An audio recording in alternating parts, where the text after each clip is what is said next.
Hello, men. This morning I'd like to talk to you guys about marriage, or as some like to call it, marriage.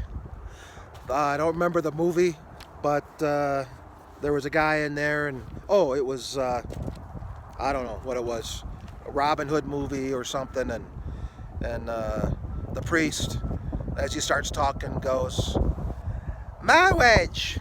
It's just so funny. Anyway, um, the scripture that I would like to reference today is in Ephesians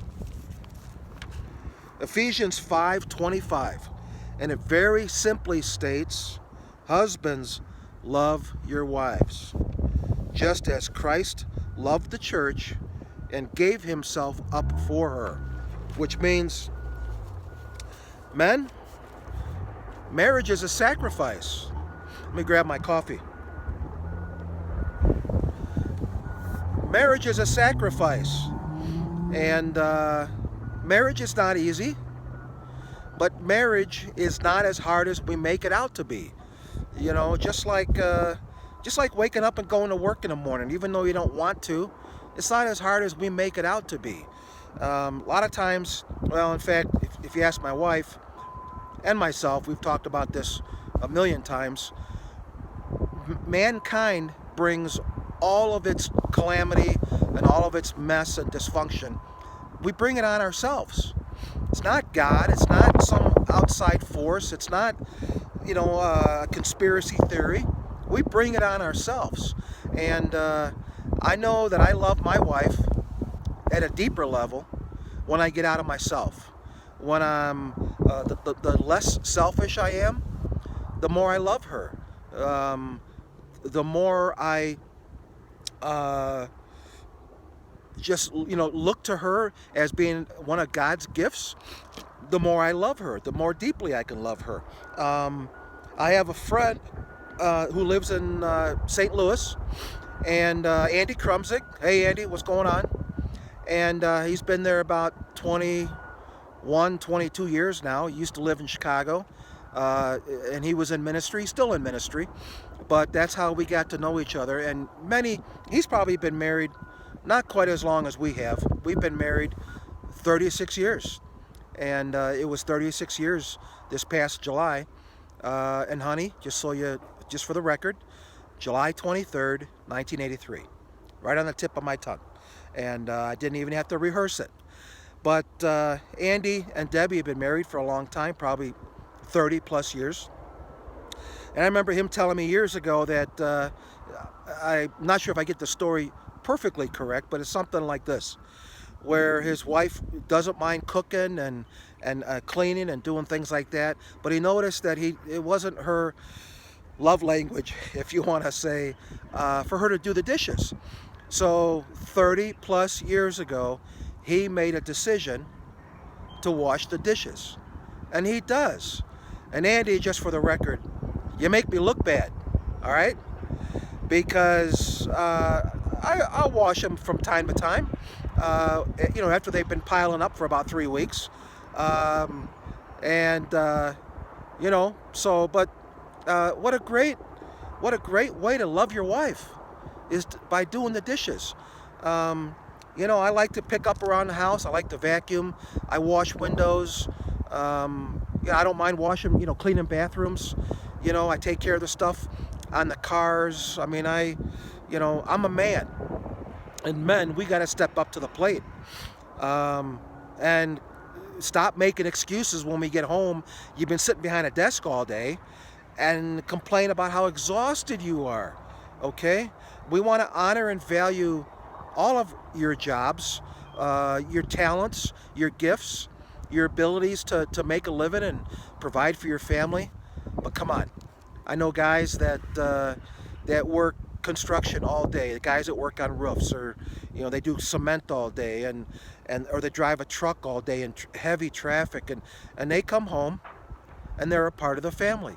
Men, we really need to step up to the plate and stop making excuses as to why we can't help out around the house. Fix a meal every once in a while, and do the dishes. Do your own laundry. Pick up after yourself. You know, the socks and the underwear and the dirty towels and all that stuff, don't go thrown all over the bathroom and the closet and the floor, just so your wife slash maid can pick up after your lazy ass. Okay? It's just not the way it's supposed to be. So let's get together. Let's work hard. Let's affirm our wives. Let's value her just like Christ loves the church. Okay, we are supposed to love our wives. And yeah, it's not easy. It's not easy. We have very early when we got married, my wife and I were talking about something, and she was complaining about something one day, and I was complaining about something another day, and so I came up with this rule. Well, I came up with two things. One is, I said, honey, I get closer to God, you get closer to God. The closer we get to God together, the closer we'll get together, the closer we'll be to one another. I think it makes sense. Draw close to God individually, and you'll grow close and draw close to God, to yourself, to your spouse together. I mean, it just makes sense. The other one is, we always had a conflict about who was right. And basically, I'm always right. Let's just face it. I'm the one who's always right. And it doesn't matter if I'm wrong, I'm always right. Okay? So we had this thing, and we kept, we were moaning about it and complaining about who was right about this or that, or whatever. And so we said, hey, okay, Monday, Wednesday, Friday, and every other Sunday, I'm right. Tuesday, Thursday, Saturday, and every other Sunday, my wife is right. It's her day to be right. So I've got days to be right, and she's got. So if we got a little conflict going on or whatever, it's like, what day is it? Hey, actually, oh, today's Tuesday. Crap. Today's her day to be right. So if we get into a little thing, a little contest about who's right, who's wrong, I have to submit. Today's Tuesday. It's her day to be right. So, men, let's step up to the plate. Marriage is a wonderfully created unity between a man and a woman. A man and a woman, that's it. A man and a woman. A man and a woman. Or, as you could say, a woman and a man. Either way you want to say it. A man and a woman and a man. Either way. So God created it. He ordained it. He gave us authority and dominion and power, and to help each other, to help each other live out a life to each other's fullest. And too many times, I mean, divorce rate and all kinds of junk in lives. It's sometimes, boy, I when I think about it, I have not helped my wife live her life to the fullest. I've gotten in the way. I've had an attitude, or I forgot what day it was to be right, whose day it was. And I'm getting better at it. At 36 years of marriage and 61 years of age, God is still teaching me. He's still molding me into the man that I was meant to be, the man that He created me to be. And I'm still pressing into the things and the ways of the Lord. I will not be a better man tomorrow if I don't do those things, if I don't press into Him. If I press into the world, I'll become like the world. Makes sense, right? If I press into the Lord, I'll be a better man. I'll be a man. I want to be a man after God's heart, man. I want to be like Jesus. I want to be like Jesus. I don't have to be the toughest guy on the block and the richest man in the neighborhood and all. I don't. I just have to be the man that God created me to be a blessing to my kids and my grandkids, and to be a blessing and an honor to my wife. So, men,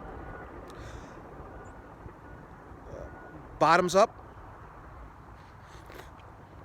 Oh, there's a God. Why? Because He created coffee. Yeah, coffee with a little Irish cream. And sun's just coming up now, and it's going to be a beautiful day here. And so men, be blessed and love on your wives. And if it means washing the dishes or doing laundry, take care of it. Be blessed.